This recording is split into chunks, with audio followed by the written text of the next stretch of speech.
Desde la Ciudad de México a toda la República Mexicana y a los Estados Unidos. José Cárdenas informa. Todas las noticias, todas las voces. Hoy es el martes 8 de octubre, estas son todas las noticias y todas las voces. Sube ya a 9 el número de muertos a consecuencia de la tragedia provocada por esta camioneta monstruo, el Monster Truck, esto allá en Chihuahua. Vamos a enlazarnos con Adriana Ruiz, corresponsal de Grupo Fórmula Noticias. Ella tiene más información. Hoy una jueza confirmó la detención del piloto de esta camioneta que provocó lo que usted ya sabe. Adriana, ¿cómo te va? Buenas tardes.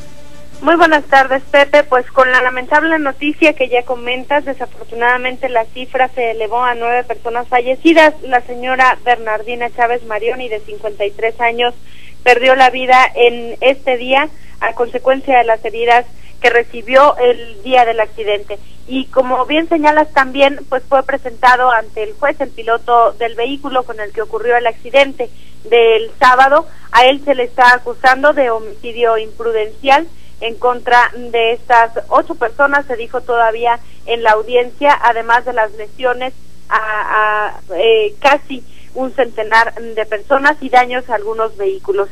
En la audiencia llamó la atención, Pepe, cuando el conductor del vehículo hace su declaración y él señala que al ser detenido, lo primero que hace es llamar al dueño de la empresa Demolition Show, encargada de este espectáculo precisamente, y el propietario de la empresa le pide que diga que él había ingerido bebidas alcohólicas y que cambió por decisión propia la ruta de las maniobras que realizó. Obviamente el conductor no aceptó esto y por eso ahora declara pues esta situación. Además, mencionar que el propietario de esta empresa es buscado desde el pasado sábado por la Fiscalía General del Estado y hasta el momento no hay rastro de él, no ha sido localizado para poder citarlo a declarar o en algún otro caso pues fincar responsabilidad también en su contra.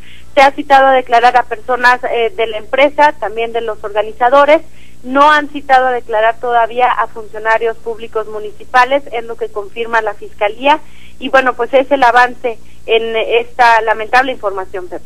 Sí, en este momento el chofer, el conductor de la camioneta, Francisco Velázquez Samaniego, podría ser imputado por los delitos de homicidio, lesiones y daño, los 3 en grado imprudencial. Será la juez finalmente la que garantice, la que diga cuál va a ser la situación jurídica de Francisco Velázquez Samaniego, el piloto que provocó esta tragedia con su vehículo Monster Truck, allá en una presa muy cerca del municipio de Chihuahua.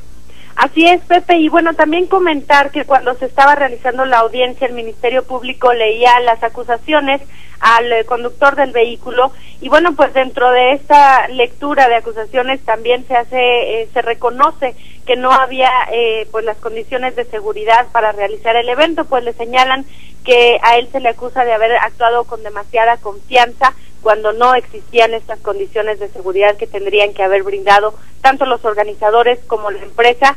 Por lo tanto, estaremos esperando que también se cite a las personas que estaban encargadas de la realización del evento. Pues muchas gracias por la información, Adriana, y estaremos en contacto permanente. Claro que sí, muy buenas tardes. Muy buenas tardes, esta historia todavía tiene varios capítulos por escribir, ya les seguiremos por supuesto informando puntualmente, pero por lo pronto el conductor del vehículo, Francisco Velázquez Samaniego, ha sido acusado de 3 delitos, homicidio, lesiones y daños, los 3 en grado imprudencial, y será la juez la que determine en las próximas horas su situación jurídica. Son 9 ya las personas que han fallecido, según la información de Adriana Ruiz. Ahora falleció Bernardina Chávez, quien permanecía internada en terapia intensiva en un hospital, según lo dio a conocer el propio Ministerio Público. También hay información financiera relevante en torno a la reforma hacendaria. Está ocupando mucho la atención de los observadores políticos. Por lo pronto pactan los partidos modificar la reforma que envió el presidente de la República. Dicen adiós al IVA en colegiaturas y créditos hipotecarios.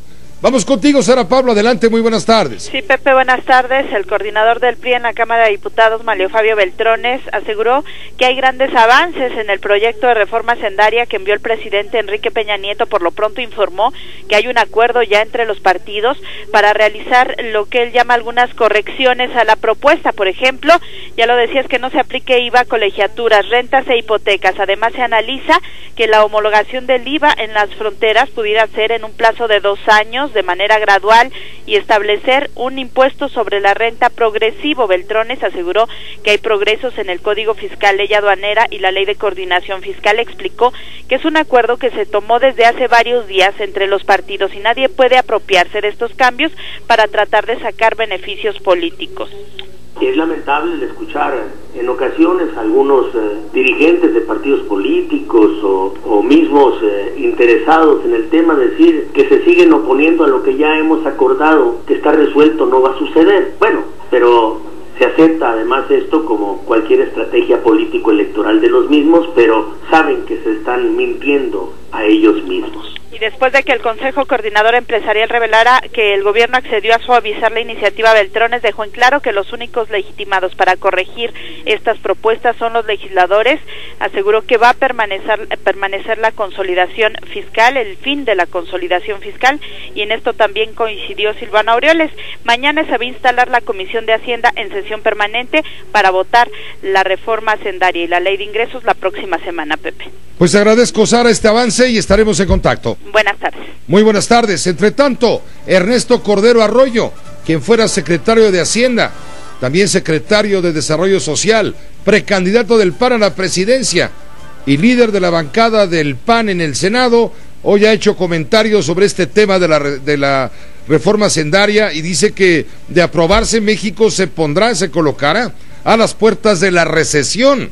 Israel Aldave, tú tienes el dato completo, adelante, buenas tardes. Con gusto, Pepe, gracias, muy buenas tardes. Y no solamente fue Ernesto Cordero, el senador panista, sino también los perredistas, Pepe, quienes advierten que nuestro país está al borde de la recesión económica, por lo que le exigen al gobierno federal de Enrique Peña Nieto que retire por completo y cuanto antes su propuesta de reforma hacendaria, porque esta, en medio de un ambiente de bajo crecimiento, terminaría por afectar a las clases más desprotegidas. El panista Ernesto Cordero, Pepe, tú lo adelantabas, afirmó que ante la revisión a la baja de las expectativas de crecimiento para nuestro país, dijo que no es momento de subir los impuestos. Es el momento, de verdad, de retirar la reforma hacendaria. Esta reforma hacendaria no se puede arreglar fácilmente. Implica, de todas maneras, seguirle subiendo impuestos a la gente. No es el momento. Vamos a empujar el país a una recesión económica mucho más grave de la que ya estamos enfrentando y estamos viendo. La reforma hacendaria propuesta por Enrique Peña Nieto empujaría al país al borde de una recesión económica. Pepe, lo escuchamos las palabras del panista Ernesto Cordero. Por su parte, el coordinador de los perredistas en la Cámara Alta, Luis Miguel Barbosa, afirmó que ante el estado crítico por el que atraviesa la economía, el gobierno federal la debe de aprovechar para construir una verdadera reforma que reactive el crecimiento y no que agrave la recesión. En tanto, el coordinador de los priistas, Emilio Gamboa Patrón, dijo que la discusión y aprobación de la reforma hacendaria es impostergable, porque esto, reitera, traería un mayor beneficio para los mexicanos que más lo necesitan. Pepe, así las cosas aquí en el Senado. Muchas gracias, Israel Aldave, estaremos en contacto más adelante. La reforma hacendaria, dicen los patrones, es un peligro para las familias, es un peligro para México. Jenny Valencia, muy buenas tardes. Jenny Valencia, estamos al aire, ¿me escuchas? Adelante, por favor. No, me escucha, vamos a una pausa, regresamos. Bueno, hay muchas otras informaciones importantes en esta tarde de martes 8 de octubre. Fueron capturados 13 policías federales. Son señalados como secuestradores allá en el estado de Guerrero. Fue liberado en México el grupo vasco rockero de Lorian, luego de un secuestro virtual, un intento de extorsión. Le tendremos también detalles. Liberan a 9 anarquistas y recapturan a 1. Narcomenudeo, el móvil del crimen en el gimnasio de Tepito, ¿se acuerda? Cuando estaba en su clímax el caso Heaven, ocurrió un asesinato donde perdieron la vida 4 personas en un gimnasio en Tepito. Bueno, pues ahora concluye la Procuraduría del Distrito Federal que el móvil de este hecho criminal fue el narcomenudeo. Los maestros siguen dando noticia Varios grupos de maestros ocuparon casetas de peaje en la autopista México-Puebla. Dicen que la lucha no ha acabado. Entre tanto, maestros del estado de Chiapas ocuparon el Congreso en Tuxtla Gutiérrez y también los edificios de varias alcaldías. Dicen los maestros de Oaxaca, de la sección 22, que van a regresar el próximo lunes a clases y que, esto ya lo habíamos dicho ayer, pero ahora agregan que lo harán de manera pacífica, que van a contener sus protestas, a delimitar sus protestas a los fines de semana. Va a costar 3,000 millones de pesos la reconstrucción de caminos en el estado de Guerrero. Esto lo revela el gobernador del estado, Ángel Aguirre Rivero. Concluye el viaje del presidente de México a la cumbre del Foro de Cooperación Asia-Pacífico. Ya viene de regreso de Indonesia, llega esta noche. Intervención histórica en Tepito, promete Miguel Ángel Mancera. Daños irreversibles a la estatua del Caballito, denuncia el Instituto Nacional de Antropología e Historia. En el México de las patadas, Vucetich dice que no le teme a Panamá. ¿Quién dijo miedo?, pregunta. En la información internacional, exigen republicanos diálogo al presidente Barack Obama. No aceptará chantajes, les responde. Hoy se otorgó el Premio Nobel de Física a los descubridores del bosón de Higgs, la partícula de Dios. No se preocupe, le vamos a explicar de qué se trata todo este tema, que ya fue noticia hace cosa de un año. Operan con éxito a la presidenta argentina. Sigue en aumento el número de muertos por el peor naufragio en la historia de los migrantes que viajan de África a Europa. ¿Se acuerda que hablábamos de cientos de, más de 100 de muertos? Continúa aumentando esta cifra tétrica. Le tendremos todos los detalles, todas las noticias y por supuesto todas las voces. Acompáñenos también en el análisis de la doctora María Amparo Casar sobre el tema del debate en torno a la reforma hacendaria. El tema de la reforma hacendaria, el debate en torno a la reforma hacendaria ocupa la atención no solamente de los diputados y legisladores, sino, en este caso también de los senadores, sino ocupa la atención de la opinión pública por el impacto, la repercusión que va a tener directamente en el bolsillo. Y por lo mismo es un tema que está encendiendo los focos de alerta, de alarma en las columnas políticas, las columnas financieras, etcétera. Por ello, la doctora María Amparo Casar tiene su juicio, a juicio de amparo. ¿Cómo está viendo las cosas? Porque ya le están diciendo adiós al IVA en colegiaturas y al IVA en hipotecas. Si van a reformar financieramente a Pemex, pregunta, ¿de dónde van a sacar entonces el gobierno el dinero para financiar su gasto? Buenas tardes, tu juicio. Muy buenas tardes, doctora. Pepe. Creo que lo planteas muy bien. Muy resumido. Pero el problema es que si empezamos a mocharle partes a la reforma, y yo también le mocharía algunas, tienes que ver, ya de por sí era una reforma que no iba a dar pues así como muchísimos recursos, 240,000 millones, para lo que querían, que era el sistema universal, ¿no?, de prestaciones sociales en general, pues ya no alcanzaba eso. Entonces, pues metieron un cachito de déficit, ¿no?, para alcanzar. Si le empezamos a monchar a esta reforma, yo pregunto también como tú, ¿de dónde van a sacar? Tienen que afectar algún otro interés. ¿Qué nos garantiza, Pepe, que otros intereses pues no estén en la misma posición de poder defender, como la gente que ha defendido que no el IVA a las colegiaturas, o la gente que ha defendido que el IVA no a las rentas? No porque yo esté de acuerdo con este gravamen, digamos, que se le va a poner a las colegiaturas y a las rentas, pero cualquier otro pues va a respingar igual, y todavía no acabamos, nos quedan todavía 12 días para el 20 de octubre, que es cuando lo tiene que aprobar Cámara de Diputados, el 30 de octubre en Cámara de Senadores, y pues al PRI no le dan en la Cámara de Diputados, porque es raro que estén los 500 senadores, entonces con el puro verde, que es su aliado natural, alcanzan los votos. Pero el PRI y el presidente en particular aspiran a sacarla por un consenso más amplio, al menos 2 de los partidos grandes. Y por otro lado, en el Senado, ni siquiera con el verde le alcanza. Ya entonces vienen cambios fuertes. El propio presidente nacional del PRI, César Camacho Quirós, lo dijo con toda claridad este fin de semana, el domingo, creo que fue ya tarde, dijo, el PRI, los diputados del PRI, no van a avalar el IVA en colegiaturas ni tampoco en hipotecas. Y lo había anunciado ya el diputado Manlio Fabio Beltrón. Lo había adelantado. Ya de un inicio fue la que más causó problemas. Bueno, no estoy evadiendo tu pregunta. ¿Cómo lo van a poder financiar esa pérdida? Echando a andar la máquina del dinero. Pues echando a andar la máquina del dinero, que es a través de más deuda, por lo tanto más déficit, y pues nos recordaban aquí nuestros compañeros que fue una promesa de campaña de Peña Nieto, y después en su discurso inaugural de que él no movería el déficit.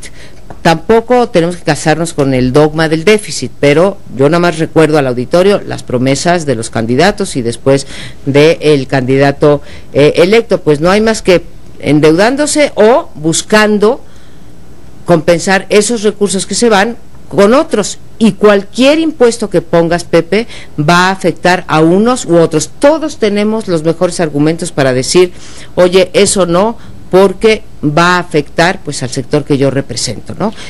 Entonces, pues no está fácil. A mí lo que me causa más problema, Pepe, es que ahorita son las colegiaturas y las rentas, pero pues hay muchos sectores empresariales y sectores afectados en particular por algún impuesto que se están moviendo, están cabildeando en la Cámara de Diputados, están usando las presiones que por ejemplo. Ahí viene la de los refresqueros, esa la encuentro más difícil, pero están haciendo un cabildeo fuerte. Tú has visto los desplegados que han salido en los periódicos, toda esta propaganda de que la obesidad no es producto de la ingesta de refrescos o de bebidas azucaradas. Pero pues ahí vienen más embates, porque además los empresarios no nada más están en contra. ¿Por qué se pusieron los empresarios en particular en contra de las colegiaturas? Porque es una causa noble, ¿sí? Tú traías el pero dato, hay otras. Tú traías el dato del crecimiento. Estaba leyendo una nota del Fondo Monetario Internacional. Exacto. Que está rebajando, hoy es noticia el día de hoy, está rebajando su panorama de crecimiento para México para este 2013. Todavía más, pues, después de que la expansión en el primer semestre fue pues prácticamente inexistente. Le están poniendo alrededor del 1.2%. Empezamos el año cuando Luis Videgaray, secretario de Hacienda, el propio Banco de México también, hablaban de un porcentaje mayor al 3%. Al 3%. Y empezaron los ajustes. El propio Hacienda empezó los ajustes, Banco de México, después vinieron los ajustes de las calificadoras, de otros organismos internacionales, y ahora por segunda vez el Fondo Monetario, pues a la baja ya a 1.2, que sería el crecimiento menor de todos los países de América Latina. Ahí está ese crecimiento, pero ¿qué estamos viendo? Ayer leíamos varias noticias en el sentido de que empieza a haber una preocupación, no solamente por esto, sino por la aprobación de las reformas. Y hablan pues de 4 reformas, ¿no? De 3, de la financiera, de la fiscal y de la energética. Entonces, pues sí empieza a haber este nerviosismo de a ver si el PRI y el presidente van a poder pasar una reforma que ya de por sí se consideraba insuficiente, no solamente en el monto a recaudar, sino en los propósitos, digamos, declarados. Entonces, pues como decíamos el martes pasado exactamente, Pepe, creo que se está complicando el panorama para el gobierno de Enrique Peña Nieto, sobre todo porque, a diferencia de la fiscal, el resto de las reformas, telecomunicaciones, la educativa, en fin, esas pues son, incluso la laboral que se pasó al final del sexenio de Felipe Calderón, son reformas estructurales que le hacen falta al país, Pepe, pero que van a tardar mucho en madurar y en dar los frutos que prometen, ¿no? Las cosas no están funcionando, María Amparo, desde el punto de vista económico para el país, desde el punto de vista financiero, desde luego repercute. Estás haciendo la cuenta. El Banco de México había comenzado señalando, pronosticando un crecimiento del 4%. Empezandito el año, le bajó al 3.75%. Y luego siguió cortando. Ya hablaba de un crecimiento más o menos moderado entre el 2 y el 3%. El secretario de Hacienda llegó a hablar de un 3.2%. Ya luego le empezaron a bajar y en 1.7%. Que fue el último ajuste que hizo el gobierno, ¿no? Y ahora se está hablando del 1.2%. Es crecimiento prácticamente cero. ¿Esto repercute en qué? no se generan empleos mayores, no se genera mayor inversión, no hay crecimiento, es cero, y se pone en peligro la chamba de muchas personas. Sí, y por eso pues está baja en la popularidad, por eso este descontento, por eso este crecimiento en la mayor preocupación de los mexicanos es su situación económica. Ahora, sorprende siempre una reforma fiscal, Pepe, y lo hemos visto, lo vimos durante los 2 sexenios panistas, pues son reformas muy complicadas de procesar. Los presidentes anteriores fracasaron en esto. Uno sí se pregunta cómo, digamos, pensando que el PRI, la gran habilidad política del PRI, etcétera, pues no traía una reforma más planchada, por un lado con los empresarios, que son los que tienen una fuerte capacidad de movilización, no en las calles, desde luego, como Andrés Manuel López Obrador, pero sí, ellos votan con los pies, y con los pies, digo, llevándose la inversión a otro lado o simplemente congelándola, y que no la trajera también planchada con Acción Nacional o con el PRD, con alguno de los 2 partidos. Tenía que haber tenido, digamos, este trabajo previo de planchado, y no lo hemos visto porque el PAN, incluso, yo no sé si a ti te ha sorprendido, Pepe, pero pues yo lo veo mimetizándose con el PRD. Mimetizándose ¿en qué sentido? Pues también está llamando prácticamente a una desobediencia civil. Incluso llamando a la gente, si es necesario, a las calles para protestar por la reforma. Estamos viendo que esta reforma, esta iniciativa de reforma hacendaria ha logrado poner a todos los partidos de acuerdo, pero en su contra, pero en contra del presidente Peña Nieto, empezando por el PRI, desde luego el Partido Acción Nacional y el Partido de la Revolución Democrática. Quiere decir que la reforma de Peña Nieto va a tener que cruzar un mar tormentoso, muy tormentoso, muchos escollos en la discusión, y vamos a ver en qué termina lo que llegó con grandes bombos y platillos y grandes anuncios. Y yo, nada más para terminar, Pepe, creo que se le puede hacer un reclamo, bueno, por una parte esta falta de coherencia del PAN, ¿no?, que hace todavía unos meses decía, oigan, no se vale buscar en las calles lo que no se consiguió con los votos en el Parlamento, en el Congreso, ¿no? Y ahora están ellos en la misma situación. La segunda, a ambos partidos de oposición, es que, no sé tú, Pepe, pero yo no he visto ninguna, digamos, ninguna iniciativa de reforma fiscal alternativa, porque entonces que diga el PAN, muy bien, no me gusta esto, o no me gusta toda porque es recesiva, porque no mejora la situación social de los más necesitados, por lo que tú quieras, pero aquí está la que sí va a cumplir sus propósitos. No ha habido entonces propuesta. La oposición, ni el PRD ni el PAN, nos están planteando una alternativa a la del PRI. Eso pues me habla mal de la democracia, de la calidad de democracia mexicana, ¿no? A juicio de amparo de la doctora Casar, un análisis de lo que está en este momento cocinándose en el Congreso y las repercusiones que ya comienzan a rebotar para arriba y para abajo. Usted por lo pronto quédese con el dato importante, crecimiento bajísimo, 1.2% es el cálculo en este momento moderado, no es tampoco exagerado, y también quédese con la idea de que no va a haber IVA en colegiaturas, ni tampoco IVA en las rentas, ni en la compra de bienes raíces o en las hipotecas. No va a haber IVA en ese sentido. Habrá otros temas de los cuales ya diremos dándole datos, qué va a pasar con el IVA, qué va a pasar con el impuesto sobre la renta.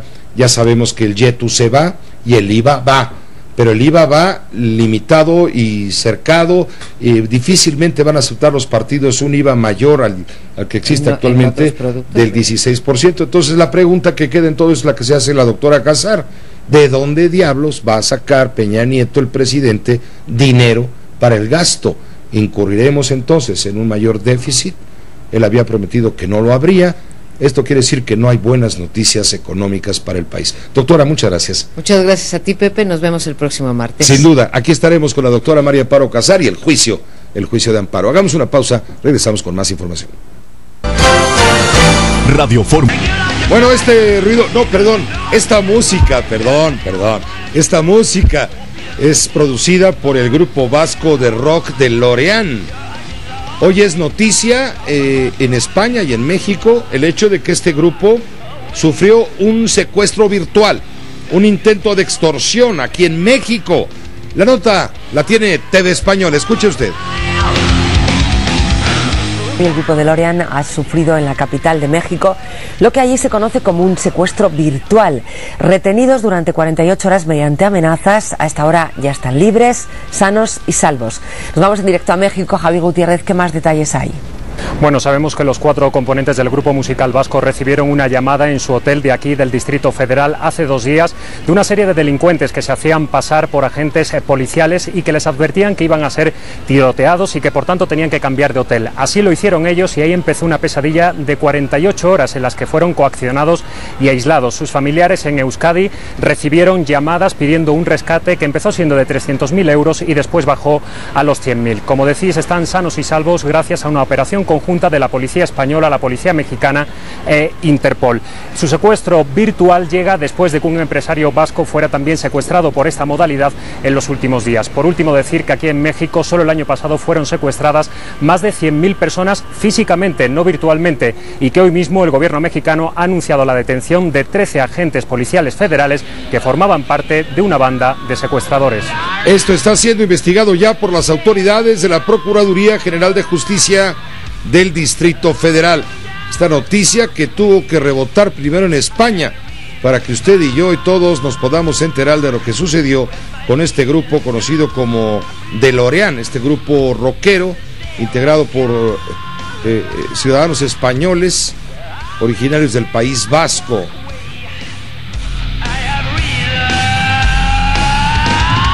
Bueno, hablando de policías que no hacen su trabajo, hay noticias de una banda de policías secuestradores en el estado de Guerrero.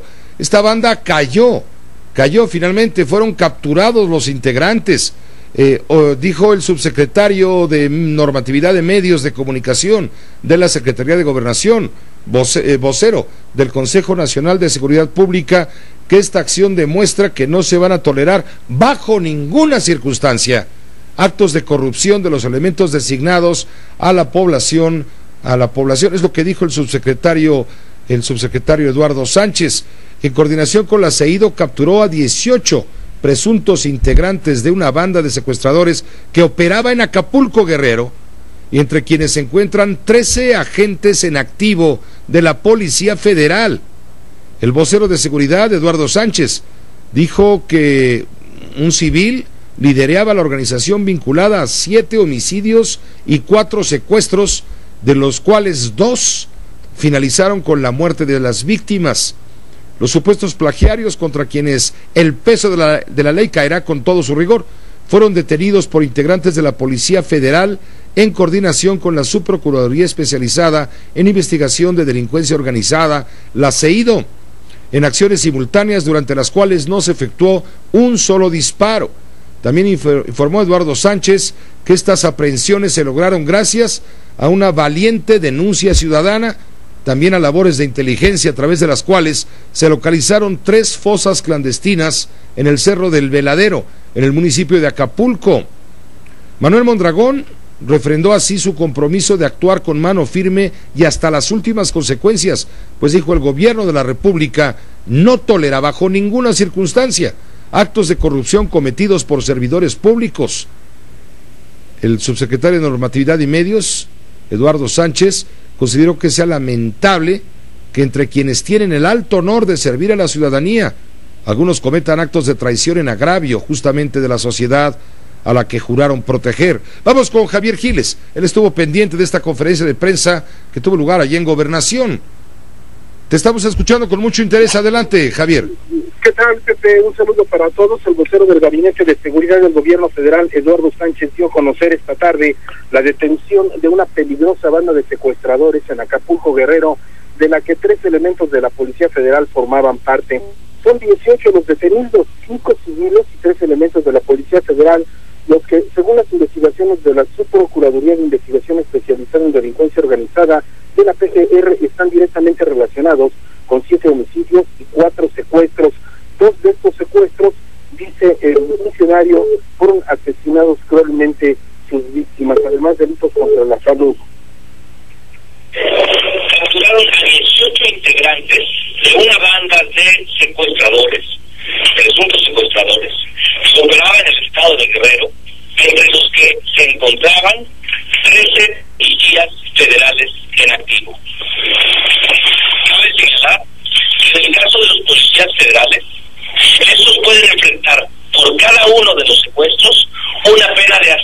60 años de prisión, con independencia de las penas que les correspondan por la comisión de los demás delitos. También el subsecretario de Normatividad de Medios de la Secretaría de Gobernación resaltó que en lo que va de la presente administración, 81 elementos de la Policía Federal han sido detenidos y consignados por habérseles comprobado algún delito, y reiteró que el gobierno federal no va a tolerar de ninguna manera actividades ilícitas de servidores públicos, y eso sí, se les sancionará con todo el rigor de la ley. El gobierno de la República no tolera bajo ninguna circunstancia actos de corrupción cometidos por servidores públicos. Es lamentable que entre quienes tienen el alto honor de servir a la ciudadanía, algunos cometan actos de traición en agravio de los ciudadanos a quienes juraron proteger. Bueno, dice el vocero del Gabinete de Seguridad que ya estos 3 elementos han sido consignados ante un juez penal y ya hoy están en algunos penales de alta seguridad. Pepe, el reporte. Te agradezco la información, por supuesto, Javier. Muy buenas tardes. Esto fue durante la conferencia de prensa conjunta. Estaban representantes de la Secretaría de la Defensa Nacional, de la Marina Armada de México, del Consejo Nacional de Seguridad, desde luego, de la Procuraduría General de la República y de la propia Secretaría de Gobernación, al darse a conocer esta noticia de los detenidos de esta banda de secuestradores encabezadas por un civil allá en Acapulco, integrada, entre otros, por 13 elementos en activo de la Policía Federal. Hoy sobre el tema habló Manuel Mondragón y Calv. Él es el comisionado de Seguridad Nacional de la Secretaría de Gobernación. Habló con mi compañera Denise Merker. Escuche usted. Mala y la parte buena. Yo diría que el comentario iría en esos dos sentidos, Denise. Dígame. Por una parte, claro, qué desgracia que tengamos policías federales metidos en una circunstancia tan grave y tan severa en este sentido. Pero la parte positiva, Denise, es que, de acuerdo a mi línea, que fue, y usted lo conoce, tolerancia cero a la corrupción, yo he venido trabajando incansablemente en darle a la policía eficiencia, en hacer que tenga una actitud adecuada hacia la ciudadanía, pero en decirle la transparencia y la honradez antes que nada. De otra manera no puede haber confianza. En esas condiciones nosotros fuimos, no, nadie nos lo señaló. Es lo que le iba a decir. ¿Cómo fue? ¿Cómo se enteró usted? Nosotros tenemos un área de inteligencia que investiga a fondo. Recibimos denuncias anónimas en el programa Guerrero Seguro, y llegamos, después de una investigación muy profunda, a encontrar la banda de 18 secuestradores homicidas, entre los cuales estaban 13 policías federales. ¿Qué tipo de mensajes Esto recibían es lo que está comentando, ha comentado con Denise Merker, el comisionado de Seguridad Nacional de la Secretaría de Gobernación, el doctor Manuel Mondragón y Calv, diciendo que se va a actuar y con todo el peso y rigor de la ley que sea posible contra estos hombres que traicionaron su misión de servicio y defensa de la sociedad. ¿Se acuerda usted de Irma López Aurelio, la mujer indígena mazateca que dio a luz en el jardín del Centro de Salud de Jalapa de Díaz, allá en Oaxaca? Bueno, pues ella está en la línea telefónica y le agradezco mucho que nos tome la llamada. ¿Cómo le va? Buenas tardes. Buenas tardes. Muchas gracias, Irma López Aurelio, por permitirnos tomar esta llamada y compartirla con la audiencia. Dígame, Irma, ¿usted fue amenazada por haber denunciado lo ocurrido? Sí, me amenazaron, pues. ¿Qué fue lo que pasó? Cuénteme. Usted llega al hospital la mañana del día 2 de octubre, el miércoles pasado, y no estaba abierto el hospital. No estaba abierto ese hospital ese día, esa hora. ¿Y una enfermera la recibe y le dice póngase a caminar? Sí. ¿Y usted se puso a caminar? Sí, caminé, pues como yo ya sentía dolor, pues traía dolor, pues, y me tengo que caminar, tengo que hacer lo que ella me hizo, pues, me mandó, pues. Tenía que hacer tiempo para que llegara el médico y la pudieran atender de parto. Pues esa enfermera le dije porque me atendiera, pero ella me dijo que todavía no está para nacer, pues. Sí, no, que no había quien la pudiera atender, y usted se tuvo que ir a caminar, y caminando le vino el dolor de parto, y vino el alumbramiento. Usted tuvo a su hijo sobre el pasto de la clínica allá en Oaxaca. Sí. ¿Y luego qué pasó, señora? Y luego ahí, pues, cuando ya estuvo mi bebé, pues, y ahí me vio una vecina de ahí, cerquitita, que estaba en su casa, pues, y ella le llamó a los doctores, pues, para que me viniera a levantarme. Y llegaron finalmente los doctores y la llevaron y la metieron en la clínica. Sí. ¿Y la atendieron? Sí. Pero después le cobraron. Después me dijo que comprara los medicamentos. Mi esposo pues lo mandó, pues, y compró todo, llegó tanto a 400 esos medicamentos, pues. Ustedes tuvieron que gastar dinero, pues, porque no había medicinas en la clínica. Ajá. En el centro de salud donde usted fue, allí en Jalapa de Díaz, ya no había medicinas. Y luego por haber denunciado a usted lo ocurrido, la han amenazado. Ajá. ¿Qué le han dicho? Mande. ¿Qué le han dicho? ¿Por qué la han amenazado? ¿Qué le han dicho? Me dijo que, pues, si yo lo acusara a ellos, pues, que me quitara apoyo de oportunidades, pues. ¿Es cierto que quemaron su expediente? Sí, así me está diciendo, ya me avisaron porque lo quemaron mi expediente, pues. O sea, los expedientes que usted tiene en la clínica los quemaron, que usted no existe. No, ajá. Bueno, y usted no se va a quedar callada, supongo. Pues no, me tengo que quedar callada, pues tengo que seguir esto, lo que yo estoy haciendo, pues. ¿Habló usted ya con el gobernador? ¿Ya le recibió una llamada el gobernador para que le cuente usted de viva voz lo que pasó? Gobernador, no. ¿Gobernador no ha hablado con usted? No.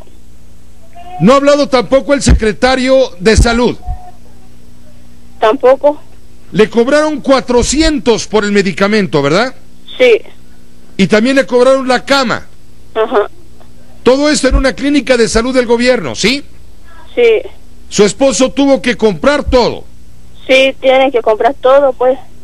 Y las cosas, al final, las medicinas se las quedaron ellos. Sí. ¿Y a usted qué le dijeron? Váyase. Pues no nos dijeron, que nos dieron de alta y nos venimos, pues ya no nos dieron medicamentos que estaba, porque le dijeron, ya salió la enfermera, los doctores que estaba, porque a las 3 salen los doctores y la enfermera que se están desde la mañana, que entra a las 8, pues. ¿Y qué le dijeron? Váyase y cállese. No, me dijo pues que no dijera así, pues que dijera que me entendieron bien, que todo, pues. Le querían cobrar 1,500 pesos por la cama, ¿es cierto? Sí. ¿Qué piensa de la publicación de su fotografía cuando está usted dando a luz en el pasto a su niño? Pues yo pienso pues que no es posible que pasara eso, pues. El secretario de salud aquí nos dijo el viernes que usted estaba conforme con el personal de la clínica, pero por lo que usted me dice, creo que no es así.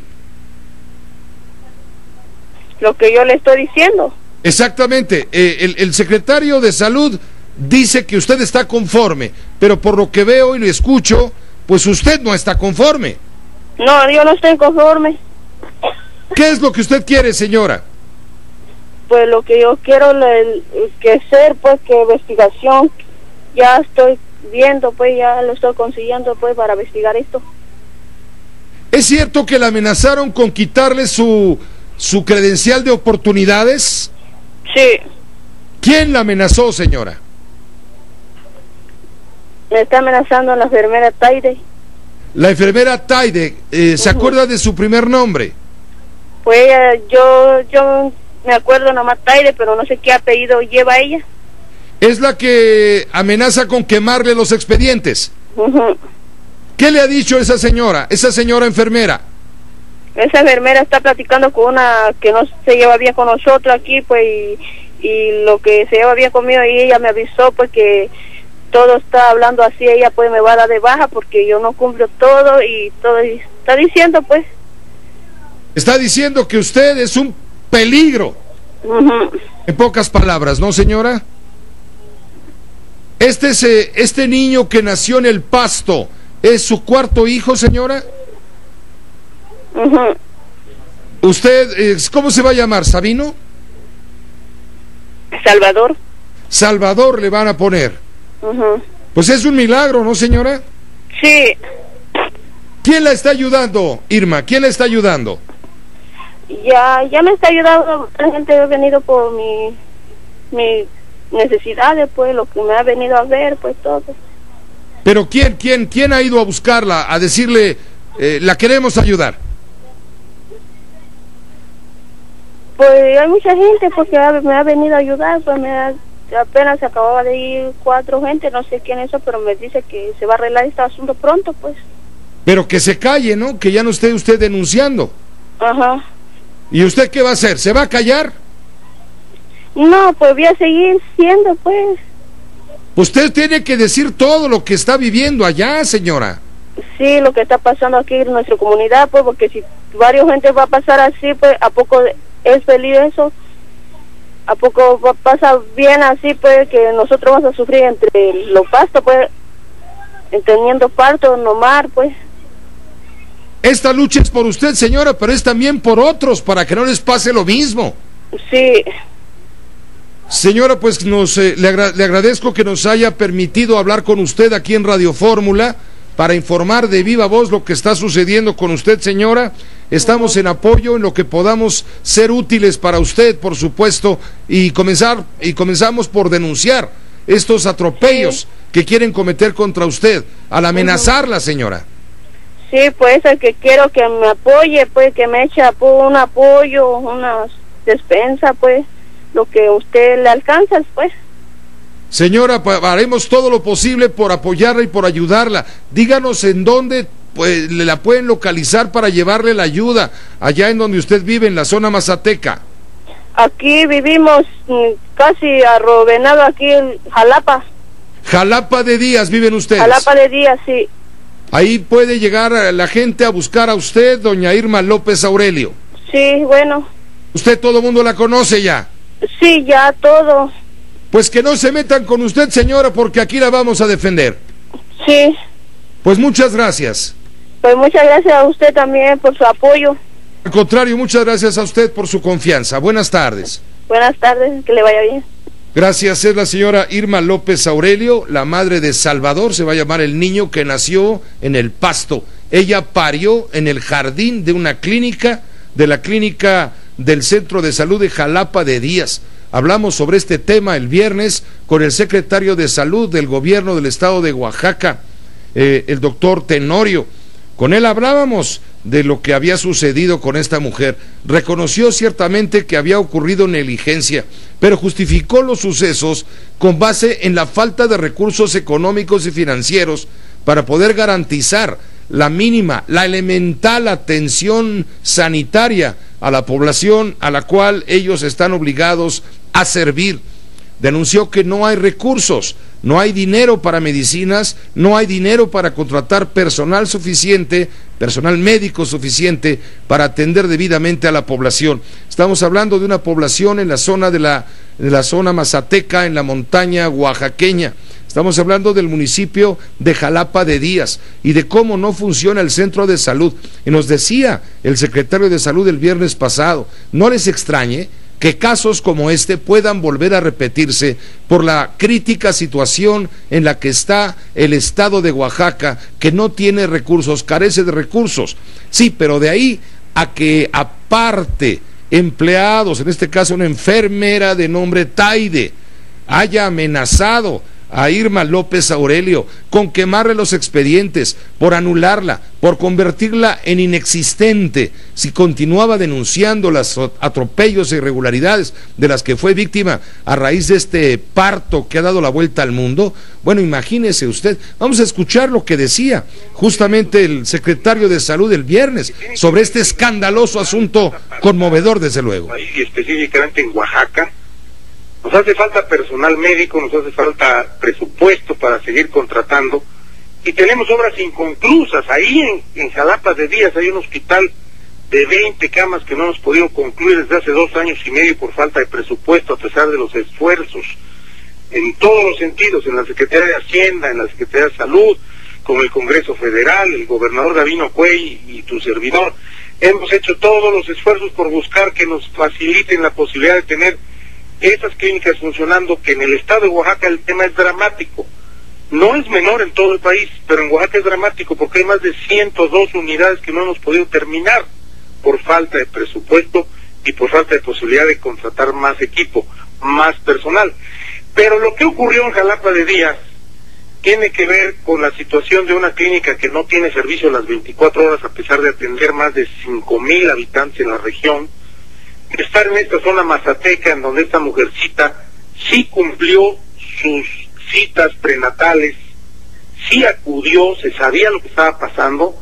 Es una mujercita que lleva en su cuarto embarazo, luego el tiempo en que empieza el trabajo de parto y viene el nacimiento y el alumbramiento se puede acortar de una manera dramática. Ella llegó 7 de la mañana a la unidad, el personal que estaba ahí, que no habían llegado los médicos, que llegan a las 8, la dejó en un sitio ahí en espera de que la pudieran acceder a la clínica, y ella en su desesperación empezó a caminar en un ladito, en otro, se fue a la parte de atrás de la clínica y fue el esposo el que vino a avisar que estaba dando a luz. Señor secretario, perdón que lo interrumpa, pero la información que nos ha llegado a través de la agencia Cuadratín relata que personal del hospital la mandó a caminar para hacer tiempo en lo que llegaban los médicos, si es que llegaban los médicos, y esto ya sí se considera una negligencia, secretario.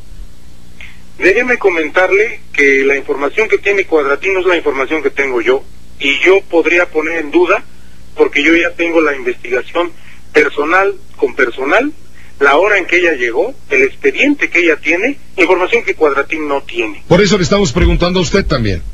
Por eso le estoy contestando que esta mujercita llegó cerca de las 7 de la mañana, una enfermera la revisó y le dijo, está ya muy cerca, ya la vamos a pasar. Cuando salieron a buscarla, esta mujercita se había ido a la parte de atrás porque el personal de la clínica, que es un centro de salud pequeñito en esta región, que como le comento, nosotros quisiéramos ya haber inaugurado ese hospitalito que está a un 80% de avance y no lo hemos logrado por falta de presupuesto. Y entonces cuando vienen a buscarla, ella ya estaba en la parte de atrás. La criatura y la persona, porque esto tiene dos componentes, señor Cárdenas. Sí. La falta de ética, la morbosidad, y de quien toma una foto, tomándose el tiempo de tomar una foto antes de asistir a una mujer que está... Hágame favor, escuche usted lo que está diciendo el secretario de Salud. Le está echando la culpa a la señora por haberse dejado tomar la fotografía que muestra el momento en que ella da a luz sobre el pasto, sobre el césped de esta clínica. Le está echando la culpa a su inmoralidad por permitirse tomar la foto en lugar de justificar que existe una negligencia y una incapacidad brutal para atender las mínimas necesidades de la población. Señalando que ha habido casos semejantes de negligencia en aquella zona del país. Mire, le voy a relatar algunos. Las autoridades municipales están documentando que en julio una indígena de nombre Yolanda N., que solicitó los servicios de salud y dio luz asistida por su esposo y otras 2 personas, fue trasladada a la comunidad de Camino de Ixcatlán por una patrulla municipal. Cuando llegaron a la clínica no tenía personal de guardia. El pacto se dio también a la entrada del hospital. Horas más tarde la enfermera salió del domicilio para acudir a la clínica, pero el niño ya había nacido. Otro caso es el de una mujer identificada como Cristina N., de 24 años, quien llegó a la clínica sin que recibiera atención médica. Sus familiares la trasladaron al hospital de Tuxtepec para que tuviera a su hijo en mejores condiciones. Y el último caso ocurre el 2 de octubre, donde se abre un oficio por esto que estamos ahora platicando. La información que usted tiene en ese sentido es exacta, señor Cárdenas. Sí es una realidad. No en balde el gobernador Gavino Cuey ha entregado 289 ambulancias a las comunidades, porque si por alguna razón el sector salud caemos en estas situaciones que además de ser vergonzosas para nosotros, y es nuestra responsabilidad, es porque el estado de Oaxaca tiene una orografía que hace verdaderamente complicado que alguien en una urgencia de esa naturaleza llegue pronto a una unidad de salud. Es por eso que las situaciones que ocurren nos obligan a redoblar los esfuerzos, pero la información es exacta. No sería lo cotidiano Déjeme comentarle que el sector salud... Bueno, esto es parte de lo que dice el secretario de Salud del Gobierno del Estado, el doctor Germán Tenorio Vasconcelos, sobre los hechos ocurridos. Lo que él no admite, lo que él no dice, son las irregularidades que nos ha contado de viva voz la señora Irma López Aurelio, la señora que alumbró a un hijo, a su cuarto hijo, en el césped de la clínica de salud, del centro de salud de Jalapa de Díaz, allá en la montaña, en la zona mazateca del estado de Oaxaca. Él nunca nos ha reconocido, no nos ha dicho que una enfermera intentó extorsionar a la señora, que después de haberla puesto en peligro por haberla enviado a caminar cuando la señora estaba a punto de dar a luz, después de eso la admitió en la clínica, sí, pero le cobraron medicamentos, le cobraron 400 pesos para que compraran lo que hacía falta, una escoba, pinol, algunos medicamentos, porque en la clínica no hay con qué darle ni siquiera limpieza, mínima limpieza, a las camas y a los cuartos donde atienden a quienes los necesitan. Dice la señora, me cobraron y compré todos los medicamentos que necesitaba. Lo acaba de decir aquí, lo compré todo, 400 pesos del medicamento y todavía se quedaron con ellos. Que no los hay. Le hicieron comprar cloro, jabón, querían cobrarle 1,500 pesos por la cama. Hombre, esto sí es una absoluta irregularidad. Hoy Rubén Cortés, subdirector del periódico La Razón, escribe una columna conmovedora justamente sobre este tema, ya que la imagen de Irma López Aurelio le ha dado la vuelta al mundo cuando toman la fotografía, cuando ella está pariendo materialmente en el patio y sobre la hierba en esta clínica, a la quien le negaron la atención en el hospital de Oaxaca.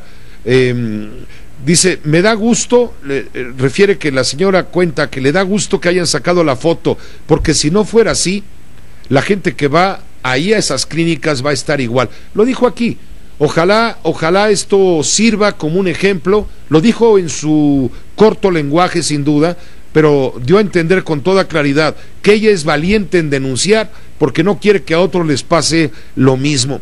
Y ahora está siendo amenazada de que la quieren anular, la quieren desaparecer como una persona, quemándole sus expedientes, dejándola fuera de cualquier oportunidad de asistencia social. Ella ha dicho, voy a hablar con quien venga, no tengo miedo. No tienen por qué quitarme mi dinero. Esos medicamentos, pues. Ustedes tuvieron que gastar dinero, pues, porque no había medicinas en la clínica. Ajá. En el centro de salud donde usted fue, allí en Jalapa de Díaz, ya no había medicinas. Y luego por haber denunciado a usted lo ocurrido, la han amenazado. Ajá. ¿Qué le han dicho? ¿Mande? ¿Qué le han dicho? ¿Por qué la han amenazado? ¿Qué le han dicho? Me dijo que pues si yo lo acusara a ellos, pues que me quitara apoyo de oportunidades, pues. ¿Es cierto que quemaron su expediente? Sí, así me está diciendo, ya me avisaron porque lo quemaron mi expediente, pues. O sea, los expedientes que usted tiene en la clínica los quemaron, que usted no existe. No, ajá. Bueno, y usted no se va a quedar callada, supongo. Rubén Cortés del diario La Razón, le digo, en su columna hoy expone que los culpables tienen nombre. Señala a la enfermera Juliana García Nicolás, quien la vio con dolores y le dijo que mejor caminara para que se le quitaran. Esa enfermera dice, refiriéndose a Irma, esa enfermera dice que ya no diga nada de los médicos, que pida para el niño, pero que no hable de la clínica. La doctora Cecilia Ruiz Barrita, quien firma una hoja de atención del recién nacido a pesar de que éste nació sobre la hierba y ni siquiera la doctora Cecilia Ruiz Barrita, asistió al parto. También hay culpables en la dirección del hospital, que le cobró los medicamentos, jeringas, jabón, cloro, después de haberla obligado a dar a luz en el patio, de no haberla atendido.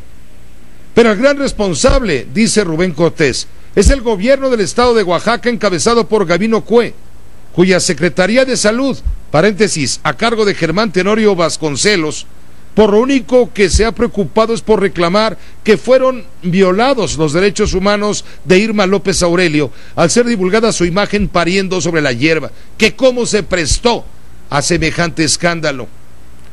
Es enaltecedor que Irma, dice Rubén Cortés en La Razón, avale la publicación, aunque de todos modos protagonizó una situación que originó una polémica por la irresponsabilidad y el abuso de las autoridades.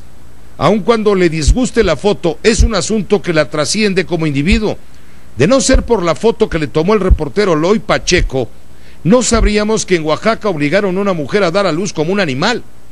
Que eso sucede en el México actual y los causantes del hecho tienen que ser sancionados ya. Remata Rubén Cortés su columna. Es natural que exista una polémica por la publicación de la foto, pero también es digno de elogio que exista una polémica porque es prueba de dos cosas. Uno, de que mucha gente cree que se trató de un hecho ultrajante. Dos, de que mucha gente prefiere mirar para otro lado ante un hecho ultrajante. Este tipo de gente que cuando le disgusta el mensaje se lo quiere cobrar al mensajero. Es lo que concluye Rubén Cortés, su director del diario La Razón. También el ombudsman de Oaxaca, Arturo Peinberg Calvo, ha calificado como desafortunadas las actitudes y declaraciones públicas del secretario de Salud de Oaxaca, Germán Tenorio Vasconcelos. Nos parece desafortunado que se manejen argumentos en defensa de la evidente negligencia, pero sobre todo de la violación a los derechos humanos en desagravio a la forma en que se actuó. Y cuenta la historia, ¿no? Vuelve a relatar la historia de Irma López Aurelio, quien parió en el patio de la clínica rural ubicada en el municipio de San Felipe de Jalapa de Díaz, porque aseguró, las enfermeras y los médicos se negaron a brindarle atención. Antes habían pasado otros casos que el propio secretario Tenorio Vasconcelos reconoce como exactos y precisos. Dijo el secretario de Salud que los médicos no agraviaron a Irma López ni tampoco violaron sus derechos, sino quien sí la dañó fue quien tomó la fotografía mientras daba luz en el pasto. Lo acaba usted de escuchar aquí, nos lo había dicho el viernes pasado. Bueno, pues todo esto ha salido otra vez a la luz y esto no va a quedar como usted puede imaginarse en el olvido. Se está actuando a través de la Defensoría de los Derechos Humanos del pueblo de Oaxaca, a través de los reporteros, el reportero que tomó la fotografía, a través de algunos periodistas que hemos estado abocados a puntualmente informar lo que ha sucedido, y hasta hablamos ya con Irma López Aurelio desde Oaxaca, allá donde ella se encuentra en la zona mazateca de la Sierra de Oaxaca, pues quien nos está contando su historia de miseria y la forma miserable en que fue tratada como un animal, obligándola a parir en el patio, en el césped de una clínica de salud. Esto es verdaderamente intolerable. Hagamos una pausa. Tenemos comunicación telefónica con el doctor José Franco. El doctor José Franco es presidente de la Academia Mexicana de las Ciencias.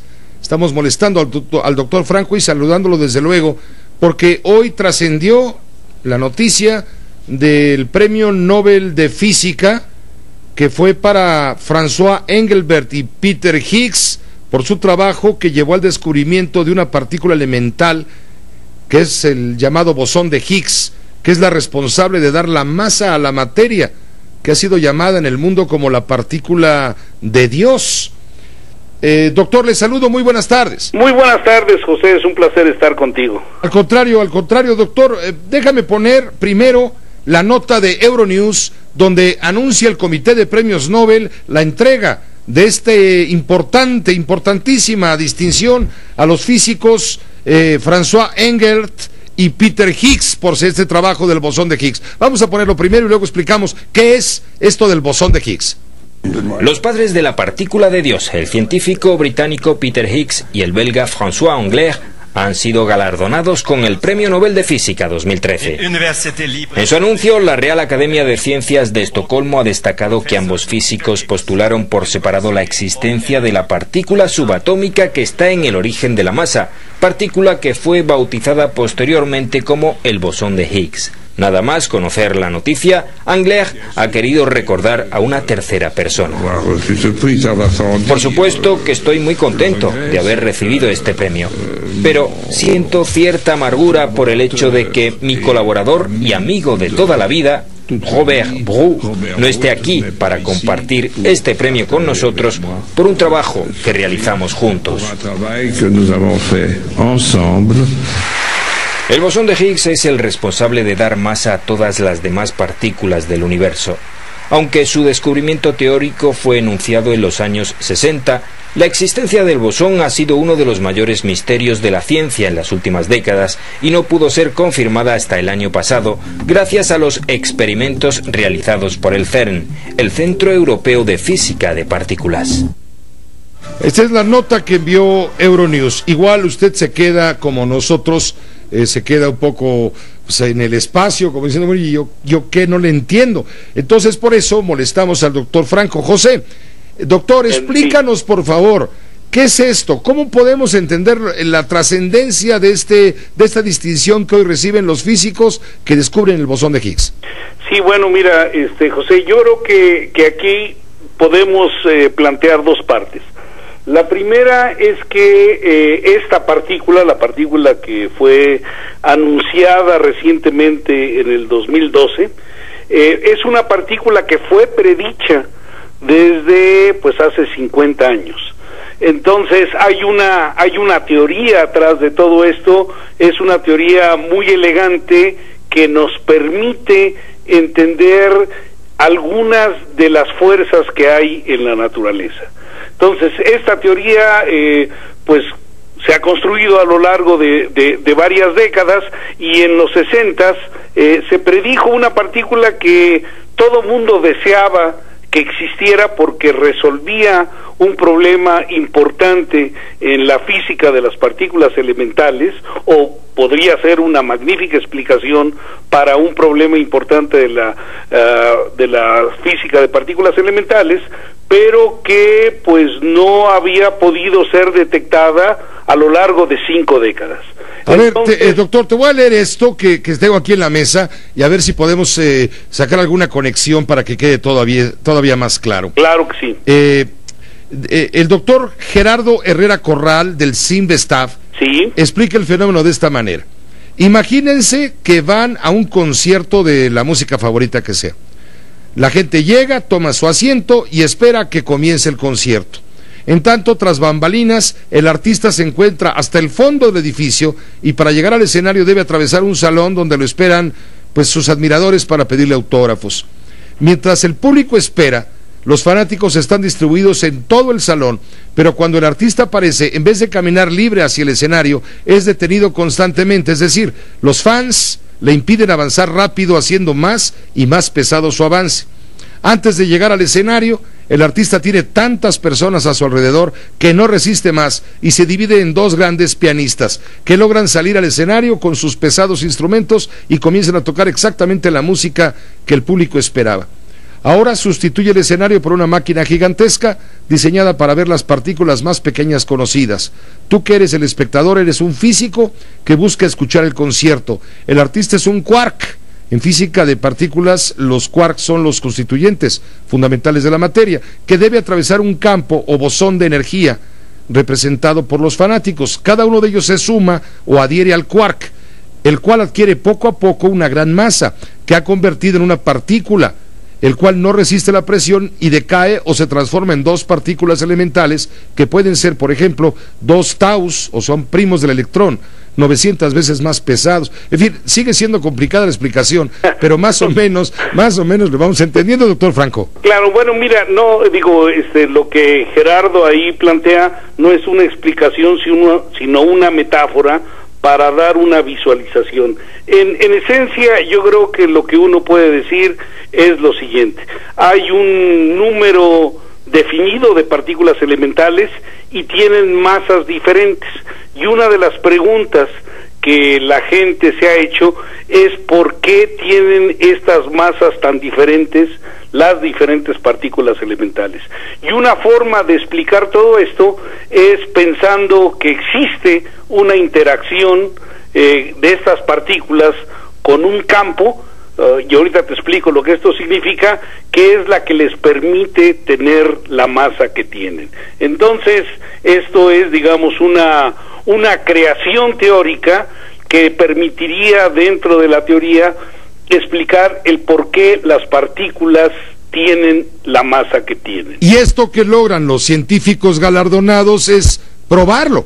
Así es, entonces yo creo que aquí lo que se está celebrando es el entendimiento de procesos que se dan a una escala muy pequeña, y esto es una gran hazaña de la humanidad, porque ha podido construir una teoría que no solamente es elegante, que cada vez se ve más completa, sino que además tiene predicciones que son confirmadas 50 años después. ¿Y esto para qué sirve, doctor? Esto pues nos permite entender definitivamente una serie de cuestiones que estaban escondidas, porque por un lado tienes tú el universo como un todo, en donde la física relativista de Einstein nos permite entender muchos de los procesos que se dan en el universo a gran escala, pero por otro lado tienes el universo a microescala, el universo atómico, subatómico de partículas elementales, en donde nuestro sentido común no opera, porque las cosas funcionan de una manera totalmente diferente. Y en los años 20 del siglo XX se empezó a construir esta teoría que llamamos la mecánica cuántica, que ha crecido y nos ha dado una visión del mundo subatómico espectacularmente precisa.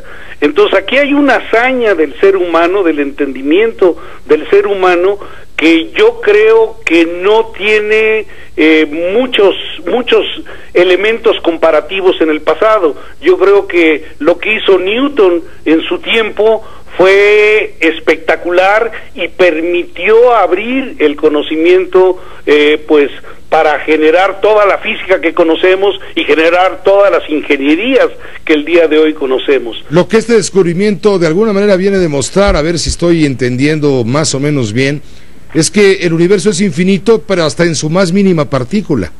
Bueno, lo que viene a demostrar es que el ingenio del ser humano es lo suficientemente grande como para revelarnos cosas que están escondidas en el mundo subatómico. Eso yo creo que es importantísimo, porque no solamente abre nuevas perspectivas para la física moderna, sino que está cerrando capítulos importantes de esta física, y al cerrar estos capítulos, pues eso nos reafirma que el conocimiento que hemos construido se parece mucho a la realidad. ¿Por qué le llaman partícula divina? Bueno, le llaman la partícula de Dios, pues porque en realidad da un poco de vergüenza explicarlo, pero te lo voy a explicar. Hace algunos años un físico estadounidense escribió un libro sobre justamente este bosón, porque este bosón ha sido buscado durante mucho tiempo y no es fácil entender toda la teoría. Entonces el título que le puso al libro este físico famoso era The Goddamn Particle, o sea, la partícula maldita, por así decirlo, pero a los editores no les pareció que fuera un buen título, y entonces le quitaron la parte de damn y se quedó como The God Particle, pero era Goddamn Particle, o sea, la partícula maldita, más bien era el título que tenía, porque era demasiado elusiva, porque no se podía encontrar. Pues muchas gracias, doctor Franco. Hicimos un gran esfuerzo, la audiencia y un servidor, por tratar de comprender lo que para nosotros sigue siendo incomprensible, pero bueno, damos crédito a quienes hicieron posible este avance científico trascendental. Me refiero a François Englert y a Peter Higgs. Sí, y bueno, quedaron fuera otros personajes importantes. Uno porque se murió, como bien dijo François, pero hubo otro grupo, un tercer grupo estadounidense que hizo las predicciones al mismo tiempo. O sea, fueron tres grupos quienes hicieron las predicciones, pero por las reglas que tiene el Comité Nobel, no le dan el premio Nobel a personas que ya hayan muerto, ni se la dan a más de 3 personas. entonces el grupo total hubieran sido como de 6 personas, pero se lo dieron a ellos dos, que además digo está Peter Hicks, que es de quien toma el nombre, pero digamos aquí uno no desea tanto que digamos que se entienda bien lo intricado de algo que es incluso bastante confuso y oscuro para especialistas. Aquí lo importante es la celebración del ingenio del ser humano, que es capaz de conocer cosas intrincadas y predecir las posibilidades, y el que se puedan encontrar estas predicciones pues es una gran hazaña para la humanidad, para todos nosotros, para ti, José, para todo el auditorio, porque somos parte de este gran concierto de talentos que existe en el mundo y que estamos trabajando en entender el universo de una manera racional. Doctor Franco, te agradezco muchísimo este gran esfuerzo que compartes con la audiencia de Grupo Fórmula para explicar, perdóname, lo inexplicable. Que te vaya muy bien, un fuerte abrazo. Hasta luego. El doctor José Franco, presidente de la Academia Mexicana de las Ciencias.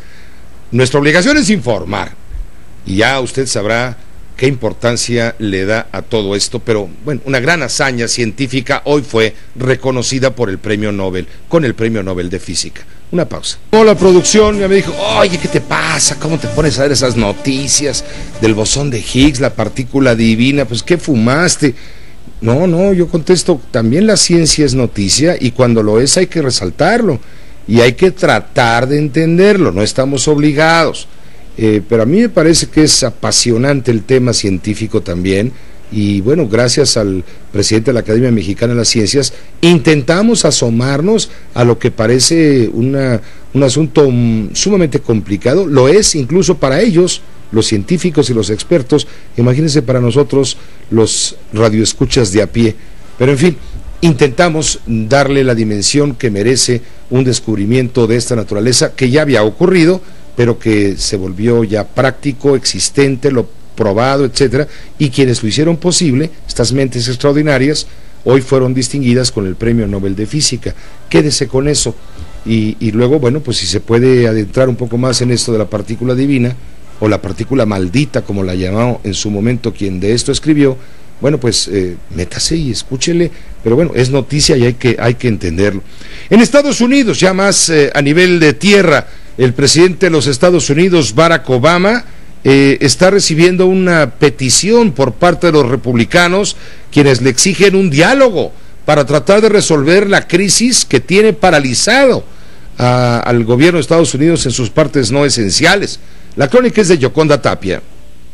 En Washington, el presidente de la Cámara de Representantes de Estados Unidos, el republicano John Boehner, insistió en la necesidad de que el presidente Barack Obama acepte un diálogo para resolver la crisis política que ha llevado a un extendido cierre del gobierno federal, y aseguró que ningún tema quedará fuera de una posible conversación con el mandatario. Quiero tener una conversación. Yo no estoy trazando ninguna línea en la arena. Es hora de que nos sentemos a resolver nuestras diferencias, dijo Boehner. Entre tanto, los demócratas, que son mayoría en el Senado de Estados Unidos, intentan avanzar con prontitud en el tratamiento de la elevación del límite de la deuda, en la intención de evitar un probable incumplimiento de las obligaciones financieras del gobierno. Un proyecto de ley empieza a tomar forma en la Cámara Alta, y los senadores lo discuten en intensas reuniones en las que se abordan fundamentalmente reducciones al déficit que el Senado ha evitado considerar. Todo este panorama, dijo a La Voz de América el estratega político Israel Navarro, puede generar mayores perjuicios a la imagen externa de Estados Unidos que en el accionar político de los legisladores. Demuestra que la institución no está funcionando, eso no se refleja bien al país, la percepción de Estados Unidos en el exterior sin duda ha disminuido, así que creo que puede tener impacto político, pero como sabemos también la gente suele olvidarse de las cosas muy rápido. El cierre parcial del gobierno cumple este martes 8 días. Bueno, el hashtag es Let's Talk, hablemos, es lo que están pidiendo los republicanos. John Boehner es el líder de la fracción republicana en el Congreso, en la Cámara de Representantes, que es como nuestra Cámara de Diputados, y es el que le está pidiendo al presidente de Estados Unidos: ábrete al diálogo, hay que resolver esto juntos. Cuando fue Boehner finalmente el que se opuso a autorizar al presidente Barack Obama el presupuesto suficiente para su programa de salud, el Obamacare, el cuidado de salud, y ahora está señalado por la opinión pública estadounidense como un traidor. ¿Por qué? Porque es el que ha provocado la crisis de la falta de dinero en efectivo para pagarle a la burocracia, a buena parte de la burocracia estadounidense, lo que tiene paralizadas museos, oficinas y algunos servicios no esenciales allá en los Estados Unidos. Al recibir esta invitación a dialogar, el presidente Barack Obama, firme en el Salón Oval de la Casa Blanca, en su oficina, simplemente le contestó a Boehner: yo no voy a caer en chantajes. Jefferson Asprilla tiene el detalle. El presidente Barack Obama advirtió a los republicanos que una moratoria de pagos de Estados Unidos sería catastrófica y peor que el actual cierre del gobierno federal. El mandatario agregó que la situación dañaría la credibilidad del país ante el mundo. I'm going to continue to be very hopeful that Congress does not put us in that position. I think if people understand what the consequences are, they will set that. Voy a continuar muy esperanzado en que el Congreso no nos va a poner en esa situación. Creo que si entienden lo que serían las consecuencias de esto, entonces van a dejar a un lado este potencial escenario. Obama agregó que si el Congreso se niega a aprobar un aumento del límite de la deuda, Estados Unidos caerá en moratoria por primera vez en 225 años.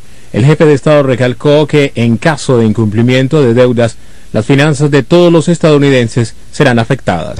Vamos a enlazarnos con Juan Antonio Jiménez. Fueron liberados 9 anarquistas, 1 fue recapturado. Juan Antonio, buenas noches.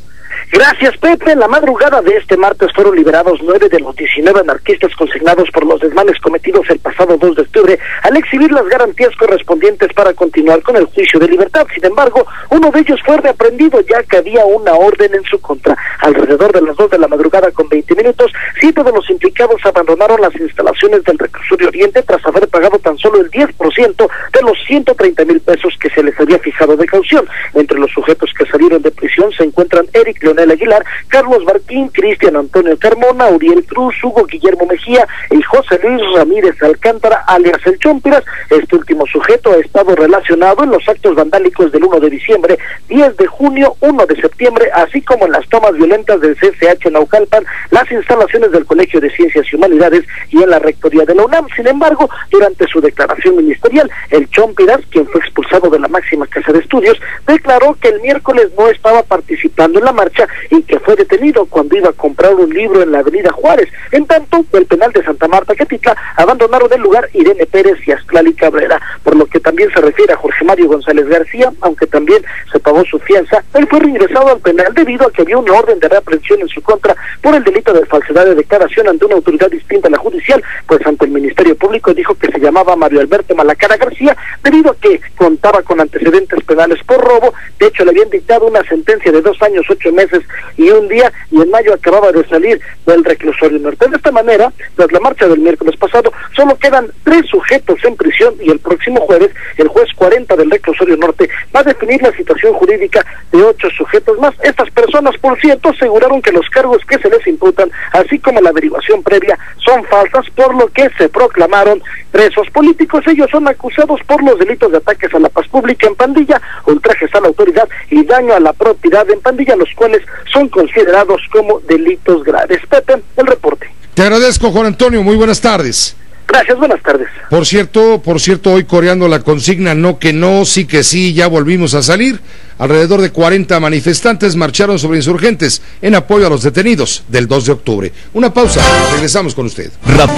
Ha llegado un comunicado por parte de las autoridades del gobierno del estado de Guerrero, señalando que la reconstrucción de los caminos rurales y las carreteras federales afectadas por Ingrid y Manuel en Guerrero, que todo esto va a costar 3,000 millones de pesos. Esto lo dijo el subsecretario de Infraestructura de la Secretaría de Comunicaciones. También el funcionario dice que la cifra incluye la reconstrucción de caminos que van a zonas alejadas en la región de la montaña, que de otra forma quedarían completamente aisladas. 3,000 millones de pesos va a costar la reconstrucción de la red interna de carreteras, caminos, comunicación en el estado de Guerrero, luego de lo ocurrido por justamente por las tormentas. Maestros dicen que no ha terminado su movimiento. Hoy ocuparon grupos de maestros de la coordinadora casetas de peaje, casetas de cobro en la autopista México-Puebla. Al mismo tiempo, también profesores de la coordinadora en el estado de Chiapas tomaron el edificio del Congreso y también los edificios de algunas alcaldías. Y los profesores de la sección 22 de Oaxaca aseguran que el lunes regresan a clases y que el regreso será pacífico. En otras cosas, hoy se adelanta que el día 22 de este mes de octubre, Apple dará a conocer sus nuevas iPads. Regresamos. Bueno, le acabo de informar que lo que va a costar la reconstrucción de los caminos y las carreteras en el estado de Guerrero. Bueno, pues por si fuera poco, va a llover sobre mojado. ¿Sabe por qué? Porque hay una zona de inestabilidad cerca de Oaxaca que podría convertirse en ciclón tropical en las próximas 48 horas y de tomar fuerza sería denominado como Octavio, Octav en inglés. Afectaría también a la zona del estado de Guerrero. También se prevé que hay una alerta, no se prevé, hay una alerta en 24 estados de la República por el Frente Frío, un Frente Frío número 4 que se extiende desde la Florida, Estados Unidos, hasta la península de Yucatán a través del Golfo de México y va a provocar nublados con lluvias moderadas de fuertes a fuertes en oriente y sureste del país y también en la península de Yucatán. Ya se están tomando las previsiones necesarias y dándose los avisos a través del CENAPROC, el Centro de Protección Civil Federal, para que la gente no la tomen sorprendida, pues, estas circunstancias meteorológicas. Hasta aquí llegamos con lo importante por hoy en las noticias, en la información. Lo esperamos el día de mañana, 6 de la tarde, con todo lo importante que usted debe conocer. Quédese a continuación con la Fórmula Financiera y en televisión con Mario Ávila y las noticias. Gracias, hasta mañana.